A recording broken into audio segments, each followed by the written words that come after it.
നന്നായി മഴ പെയ്യുന്നൊരു ദിവസം എൻ്റെ അടുക്കളയുടെ ജനലിൻ്റെ അടുത്ത് ഞാനൊരു കരച്ചിൽ കേട്ടു. സാധാരണ ഇതുപോലുള്ള കരച്ചിൽ എപ്പോഴും കേൾക്കണതാണ്, കാക്കകളുടെ കരച്ചിലേ. പക്ഷേ ഈ കരച്ചിലൊരു വ്യത്യാസം ഉണ്ടായിരുന്നു, ഒരു ചെറിയ ശബ്ദമായിരുന്നു.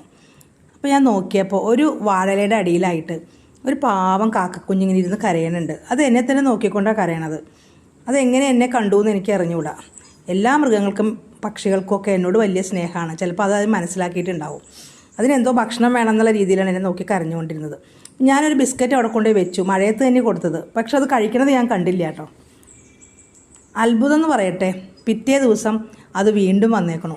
എൻ്റെ ചെടികളുടെയൊക്കെ അടുത്ത് വന്നിരുന്ന് എന്നെ നോക്കി കരയണു. ആ സമയത്ത് ഞാൻ പുറത്ത് ഡോഗുകൾക്ക് ഭക്ഷണം കൊടുക്കാൻ പോയേക്കുമായിരുന്നു. അപ്പോഴാണ് ഇവളുടെ കരച്ചിൽ കേട്ടത്.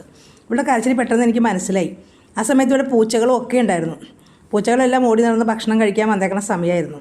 അവൾ അവിടെ ചെടിയുടെ അടുത്ത് ഇങ്ങനെ എന്നെ നോക്കി കരഞ്ഞുകൊണ്ടിരുന്നു. ഇന്നലത്തെ പോലെ എനിക്കും എന്തെങ്കിലും തരുമോ എന്ന് ചോദിക്കുകയാണ്. അപ്പോൾ അവളവിടെ കുറച്ച് ചോറ് ഇരിക്കുന്നുണ്ടായിരുന്നു പൂച്ചകളുടെ, അത് കഴിച്ചിട്ടുണ്ടായിരുന്നു. എങ്കിലും വീണ്ടും എന്നെ നോക്കി കരഞ്ഞപ്പോൾ ഞാൻ അവൾക്ക് കുറച്ച് ബിസ്ക്കറ്റ്, 2 ചെറിയ കഷ്ണം ബിസ്ക്കറ്റ് കൊണ്ട് മതിലമ്മ വെച്ച് കൊടുത്തു. അവളത് കഴിച്ചു.